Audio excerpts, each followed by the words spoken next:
So, good morning, or good afternoon, good evening, wherever you are, and welcome back to Paul's Low Maintenance Fish Channel. Just showing you how to do easy maintenance, very well balanced tanks. And today we're going to do an inventory list because this is for beginners. Even if you're an experienced person, we all know what we need, but everyone's being shut down with coronavirus. I thought it would be a very good idea to if you have to order online, you can order everything at once. If you want to go to the fish store, buy everything at once. You don't want to be going back and forth with lots of people these days, evidently. Catching the virus. I've been quarantined for quite a few weeks here in China. So remember, this is all about easy to keep fish tanks. Now, before we do the inventory, just to remind you, it's spring and I'm doing gardening, making vegetable gardens. The same thing applies to a fish tank. Many years ago, people said you need to dig the soil, do that, do this, so much. It turns out the best is to put mulch, a compost mulch over the top, put your vegetable seeds underneath, and you have no maintenance and higher yields even when you come to doing gardening. Same thing applies for fish tanks. Here we have very healthy, very healthy looking, relaxed looking fish. Very low levels, if any, of nitrates and ammonia. So let's do the list. Now, as I said, the list is very simple. It's very useful in my opinion, well I hope so, for what you need to buy all at once. Get ready. And there's about 15 things that we need. These are going to sound like common sense to most experienced people, but I think it's time to go through them. Now, obviously, number one, it's not rocket science. We need a fish tank. Now, the reason I mention that again is larger tanks are easier to balance, less chance of overfeeding will cause ammonia spikes, for example. And it takes 24 hours pretty much to redo beneficial bacteria. So a small tank is fraught with dangers. I feel very blessed here to have a tank that is very balanced, but I do a little bit of a water change most weeks, once a week. It's such an easy thing. If I go away, I don't do it at all for 3 or 4 weeks. It still balances it out. So it's not essential even in a nano tank, but in a larger tank, it's safer. Okay. So also, remember, if you're living in a small house, I'll just show you my house, how small this house is. It's just a tiny little place. It's just a tiny little house. So you can see over here is a wall where I could put a quite a large tank perhaps. But here's the other factor. If you're moving house, now I'm accepted a new job, I will move in a few months. And then we'll do a video on the Walstad tank then. Hopefully that works out. But if you're living in a dormitory, for example, if you're living somewhere, if you're a young student or whatever, if your house is tiny, you have no choice. Now, my fish tank was free. Very easy, free tank given to me. And it's good to experiment no matter what you do, I suppose. If you want to use a nano, not to worry. But honestly, if you have the space, please get a larger tank, please. And it looks better too. A larger tank obviously looks better. Now, so once you've worked out your tank, the next thing you need, and I should have brought it with me, I knew it was something I forgot, is vinegar. Just white vinegar. And that's to rub down your tank. Don't use chemicals, please. Do not use chemicals. Just use vinegar, nothing else. Just simple white vinegar. Put it in the tank, scrub the tank, and not a problem.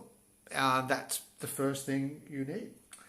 The second thing you need is buckets and towels. So here's some things you're going to be looking at in a minute.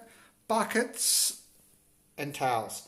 Now, Everyone knows once you've got a fish tank, when you do a water change, you need buckets, but not just even a water change. Well, that's the most important, but just they're just so useful. You can store things. Things get dirty in a fish tank when you're doing maintenance for the first time.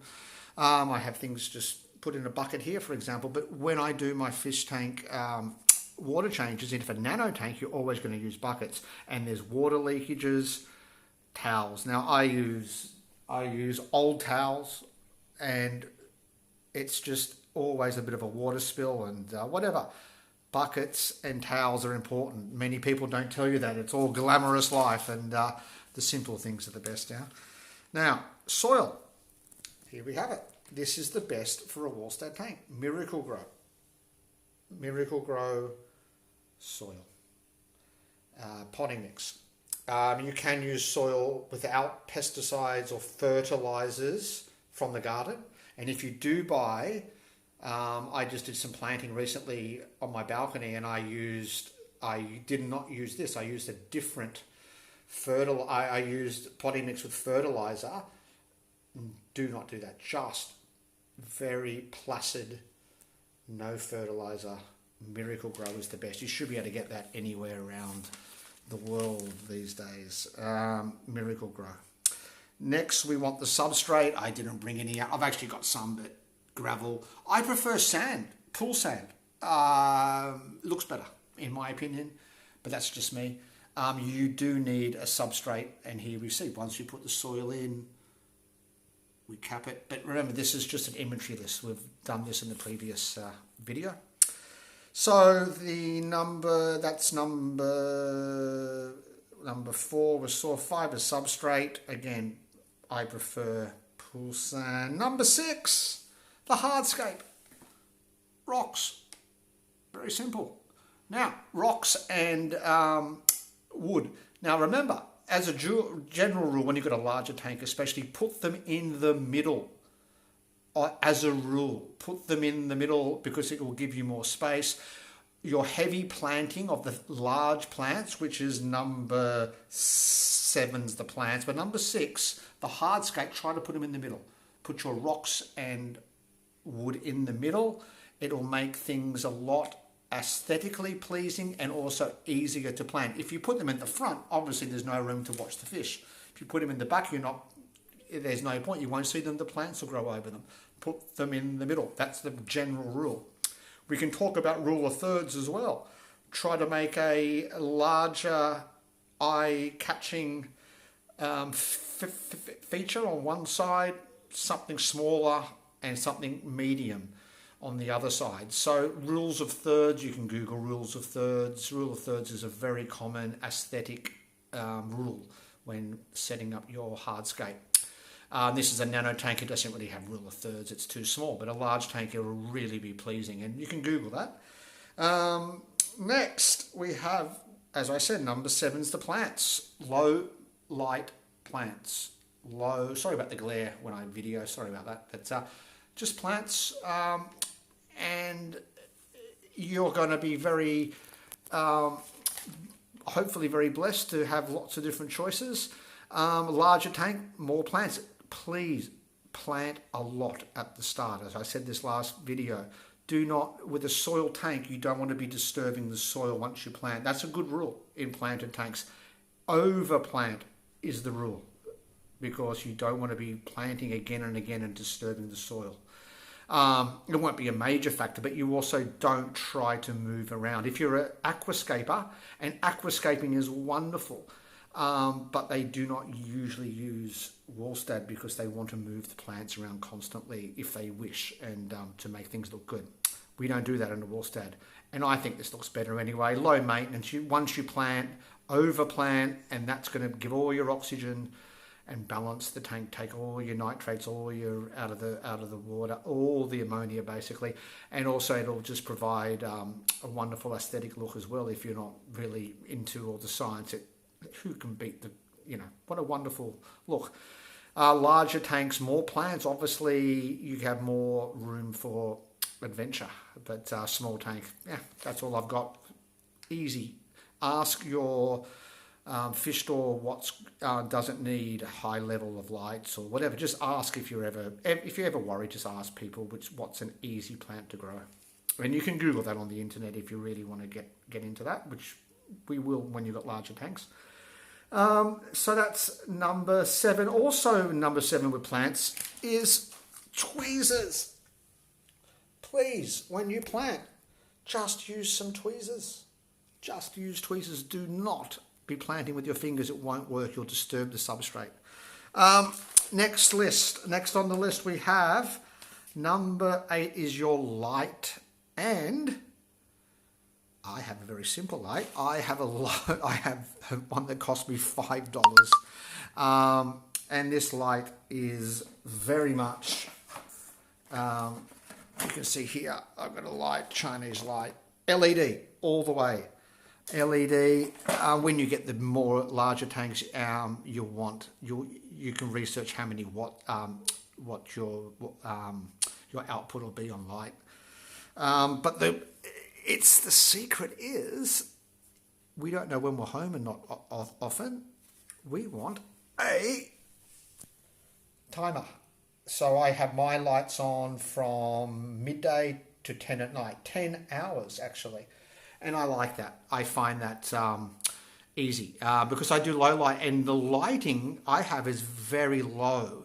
If I had a stronger light, I would actually put it on for 8 hours, or you can work that out. Now, if you have algae, often that's overlighting or overfeeding, but light is, I think this looks okay. It's very low light. This is only a nano tank until I move house, and I'm quite happy. As long as it's balanced, 10 hours for me is good for lighting. Okay, so next we have, which would be number 9 on our list, is a power head. Now, this is a nano tank. I just put a pump at the back. You can probably not see that very well, but here's your power heads. This is very high. I forget how many litres this moves or how many gallons this moves, but it's quite a lot. It's not made for a nano tank. It's made for a larger tank, and that'll be easily able to move. You absolutely need to circulate the water. You need to circulate beneficial bacteria. You want no stagnant water. Please buy a power head. Please put it away. Put it in a place that's somewhere that you think looks okay or out of the way. Please buy a power head. Don't think you can get away with having a stagnant tank for a long time. Now, the beauty, again, no filter.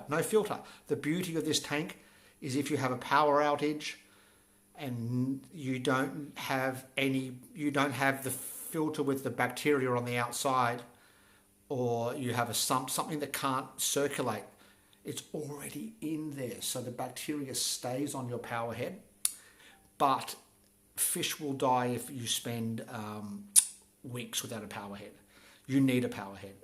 Please. And if the power goes out, you don't need to reset it. It just goes straight back on, unlike many of the mechanical filters. Rubbish. You do not need a filter, please. That's why we have low maintenance. This is, if anything goes wrong, power outages, like I say, this tank will stay balanced.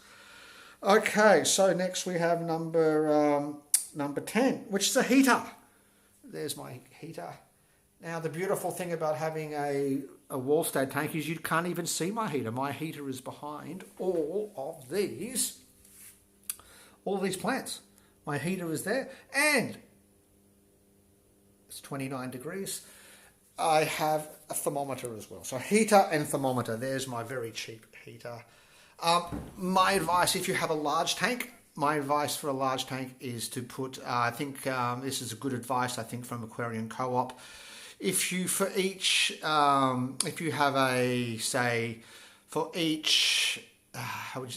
foot, have one heater. So if you have a 4-foot tank, have 4 heaters at the back behind all the plants.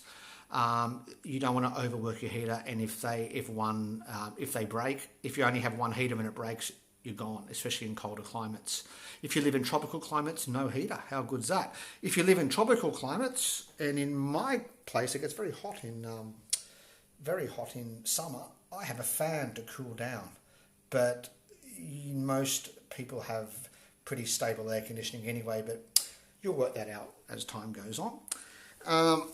Yeah, so next on the list will be, so basically at this stage we would have set up the tank anyway, and then we're going to put water in, and there's two things that are hugely important. First of all, Dechlorinator. Dechlorinator. If you don't have Dechlorinator, now if you don't have Dechlorinator and you're all stuck in the house with this coronavirus, good news. Get a bucket of water, put it in the sun for a day. It will take the chlorine out, and then do your water change or add your water then.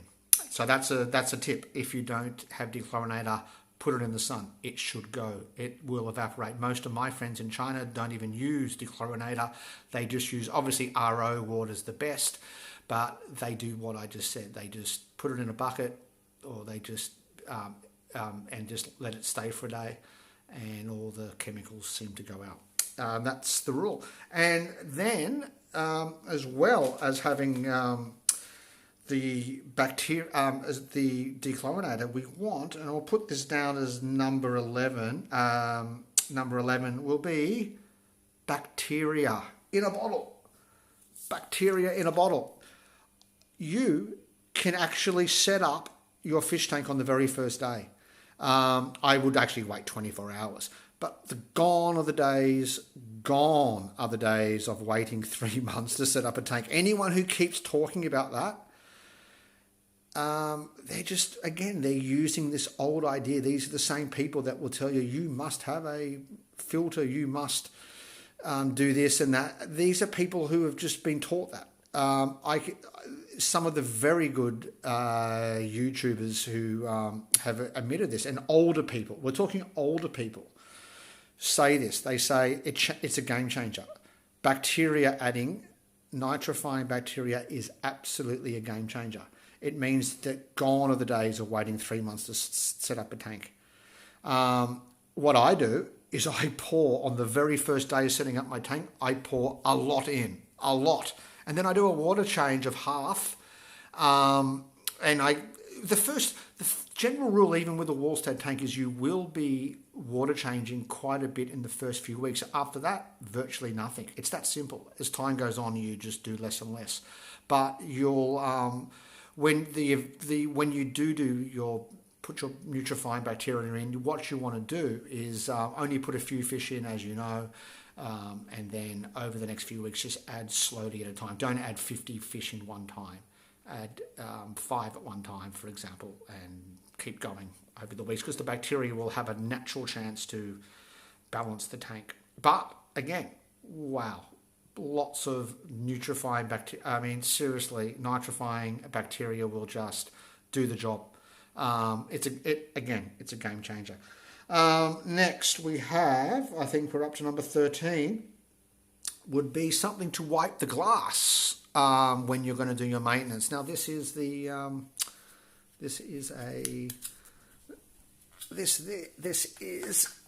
magnetic, and it just, you put it in, you've all seen this on YouTube, you put it inside, one side outside, and you wipe down your fish tank.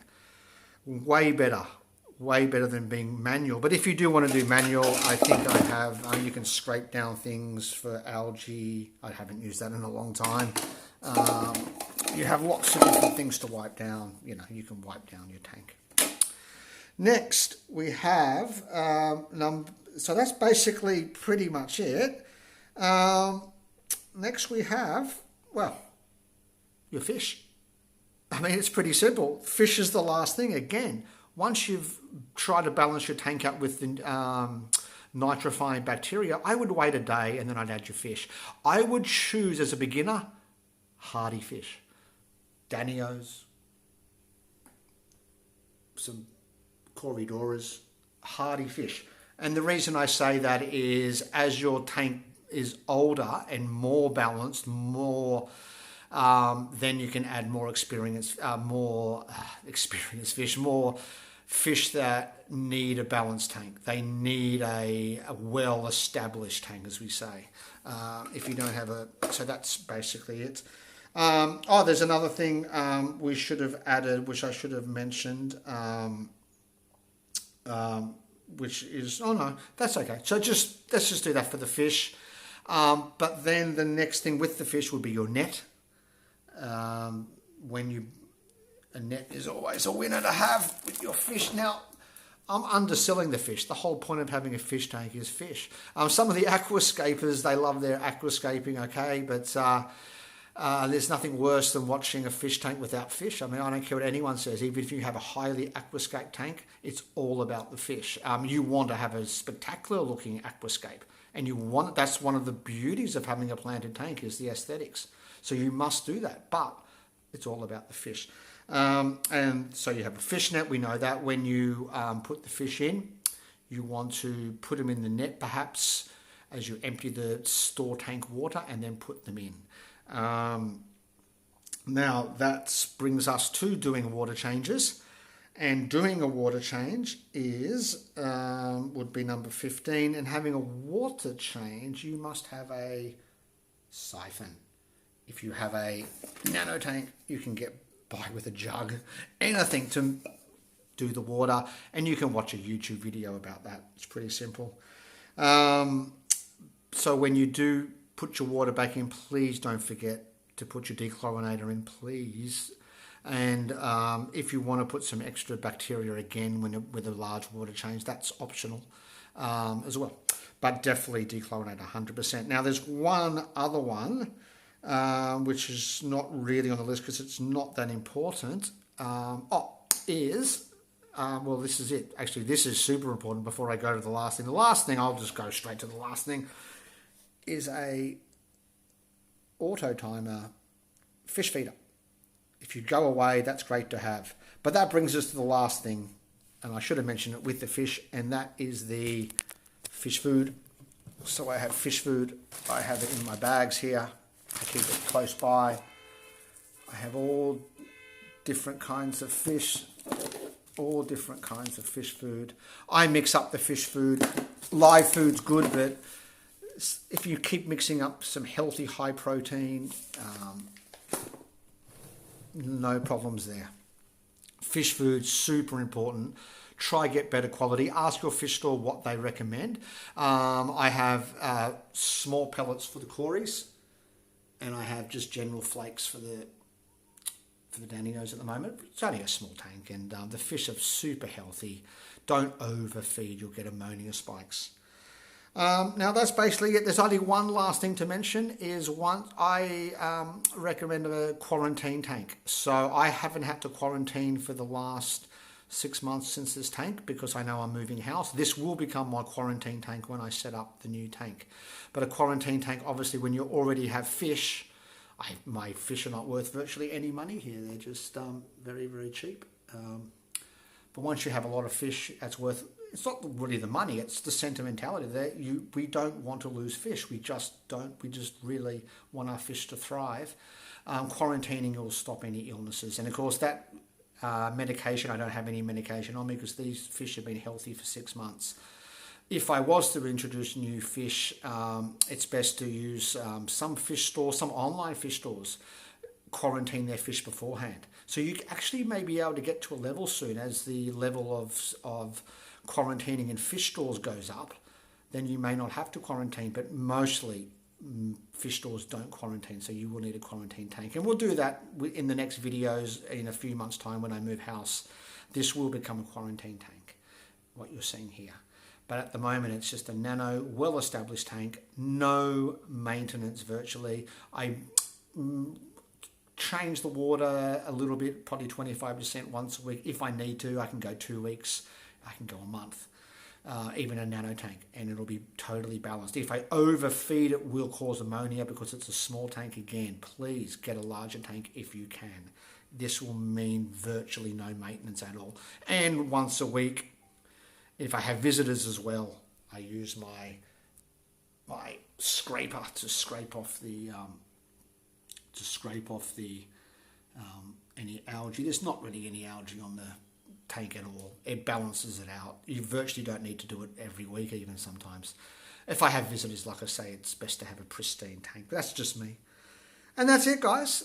I hope I was a little bit over-winded perhaps, but I really believe that this list, I'll write the list down in the down below the video, and the list, in my opinion, is very important at the moment when you're making your decisions to start up a tank. You maybe want to do it on Amazon, order stuff in. I order things in all the time. Obviously, in China we use Taobao. So you may just want to get everything done because we don't want to be going in and out of the stores all the time at the moment. We're told that this is bad for our health, and we don't want to risk infecting other people. So I thought that just would be a whole list. I'm going to write them down, and it's a very cheap hobby if you do the Walstad method. It's this is a free tank. The soil cost me $5. The substrate cost me $5. The rocks cost me $5. The heater was cheap. The lighting was cheap. Everything I do is pretty much on a budget. Don't think you need the best. Of course, as you go on, you may want to get better quality and all this, and that's experience. Even my fish are cheap. It can be a cheap hobby. It really can. And without the electricity of the filter constantly, and you're not using CO2s and all this extra money and all this waste of money. So that's it, guys. I hope everyone's staying safe, and I hope you've enjoyed, again, just have a look. Buckets and towels, tweezers. You want tweezers to plant. You want a timer for your lights, definitely important. Scraper to rub off the algae. Auto fish feeder if you need it. There's the heater. I like to have an extra heater. Always have an extra heater around in case it does. It happened to me once. I had 2 heaters, and this is the old box. How good was that? And I saved my fish. That's it, basically, guys. Once again, I hope everyone's safe. Please stay safe. I hope to make a couple of extra videos, perhaps. I think that pretty much does it until I set up the large tank. And then we'll go through step by step how to set up a large Walstad tank. May make another video, like I say. We'll see. Stay safe, guys, and God bless.